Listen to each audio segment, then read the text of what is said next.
మనకు ప్రధానంగా ఏమైనా వార్త కనిపిస్తే ఒకసారి మనం మాట్లాడదాం.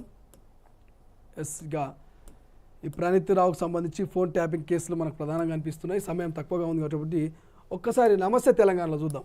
ఏదో కొత్త కనిపించినట్టే మిడ్ మానేర్ గురించి మనం మాట్లాడినాం. ఇక ఒక్కసారి ఒరిజినల్ కాంగ్రెస్లకు అపాయింట్మెంట్ ఇస్తలేడు.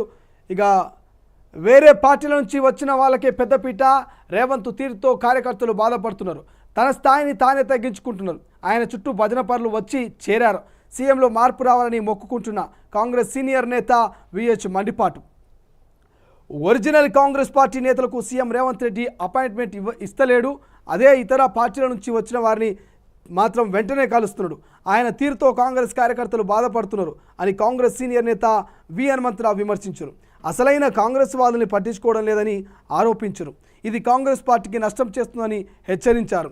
శనివారం గాంధీభవన్లో విహెచ్ మీడియాతో మాట్లాడుతూ సీఎం అయ్యాక రేవంత్ ఆలోచనలో చాలా మార్పు వచ్చింది అంటూ మాట్లాడుతున్నారు. కానీ వాస్తవం కాంగ్రెస్ పార్టీ సీనియర్ నాయకులు, మాజీ పీసీసీ అధ్యక్షులు, మాజీ ఎంపీ ఇక వి హనుమంతరావు గారు నిన్న మీడియా ముఖంగా గాంధీభవన్లో ఆయన మనసులో ఉన్నటువంటి మాటను బయటపెట్టిండు.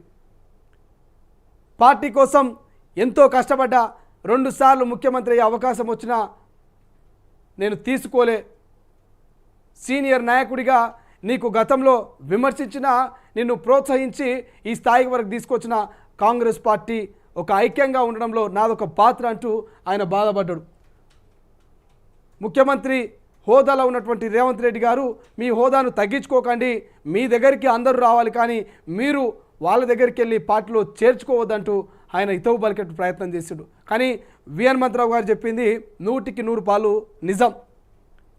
కాంగ్రెస్ పార్టీ, ముఖ్యమంత్రి రేవంత్ రెడ్డి గారు ఇక బీఆర్ఎస్ పార్టీ నాయకుల వలలో పడుతున్నట్టు తెలుస్తోంది. బీఆర్ఎస్ పార్టీ నాయకుల మోసపూరిత మాటలకు మోసపోతున్నట్టు తెలుస్తోంది. ఎందుకంటే గతంలో అనేక పార్టీలు మారిన నాయకులు ఇలా వాళ్ళ ఆస్తులు కాపాడుకోనికి ఇలా కాంగ్రెస్ పార్టీలోకి వస్తున్నట్టు స్పష్టంగా తెలుస్తుంది. అటువంటి నాయకులు రేపు పొద్దున గెలిచినాక మీ పార్టీలో ఉంటారనేటువంటి గ్యారంటీ ఏమైనా ఉన్నదా?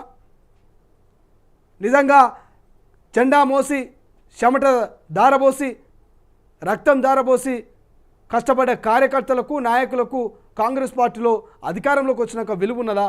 నిజంగా విలువ ఉంటే నిన్న పాలకుర్తి నియోజకవర్గంలో చూసినాం. ఓ మండల అధ్యక్షుడు దాదాపు 20-25 ఏళ్ల నుంచి కాంగ్రెస్ పార్టీ జెండాను మోసి కాంగ్రెస్ పార్టీని నమ్ముకొని ఉన్నటువంటి నాయకుని అనూహ్యంగా చెప్పకుండా, నోటీస్ లేకుండా తీసేసినటువంటి సిచ్యువేషన్ చూసినాం. కాంగ్రెస్ పార్టీలో ఉంటే అసెంబ్లీలో టికెట్ ఇవ్వకుండా ఇక లోక్సభ స్థానాల్లో అయినా టికెట్ ఇస్తారు, నామినేటెడ్ పోస్టులు ఇస్తారు, మేము బాగుంటాము, మా పిల్లల భవిష్యత్తు బాగుంటుంది.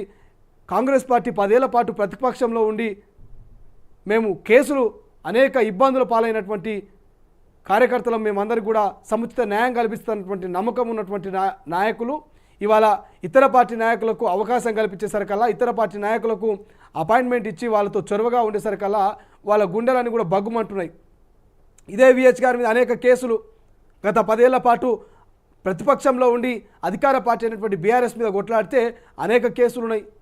ఎంతోమంది కార్యకర్తల మీద ఇక ప్రతిపక్షంలో ఉన్న 10 ఏళ్ల పాటు కొట్లాడితే అనేక కేసులు ఉన్నాయి. ఇటువంటి కేసులు ఎన్నో అనేక ఆరోపణలు ఎదుర్కొని లాఠీ దెబ్బలు తిన్నటువంటి కార్యకర్తల పరిస్థితి ఏంది?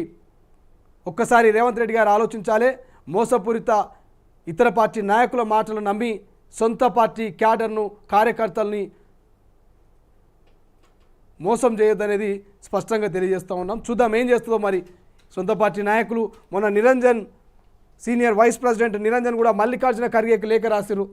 రేవంత్ గారు ఏం చేస్తున్నారు, సొంత పార్టీ నాయకులని నమ్మకుండా ఇతర పార్టీ నాయకులకే మీరు సీట్లు ఇస్తున్నట్టు ఇక రేవంత్ రెడ్డి గారి మీద, రాష్ట్ర ప్రభుత్వం తీరు మీద మల్లికార్జున ఖర్గేకు లేఖ రాసిండు. ఇక డమ్మీ కాంగ్రెస్ లోక్సభ సీట్లలో బలహీన అభ్యర్థులట. స్థానికంగా పట్టులేని వారి ఎంపిక, పారాచూట్ నేతలకు టికెట్టు. ఇది బీజేపీకి మేలు చేసేందుకేనా, మిత్రులను గెలిపించేందుక? ఉప ఎన్నికల తీరు పునరావృతం. రేవంత్పై పార్టీలో గుసగుస. ఇక అన్ని చోట్ల పోటీలో డమ్మీ అభ్యర్థులే. సీఎంపై మండిపడుతున్న ఆశావాహులు. చేవెళ్ళ కొండా విశ్వేశ్వరరెడ్డి, ఇక కాంగ్రెస్ గడ్డం రంజిత్ రెడ్డి. నాగర్ కర్నూల్ బీజేపీ పోతుగంటి భరత్ ప్రసాద్, కాంగ్రెస్ మల్లు రవి. మల్కాజ్గిరి ఈటల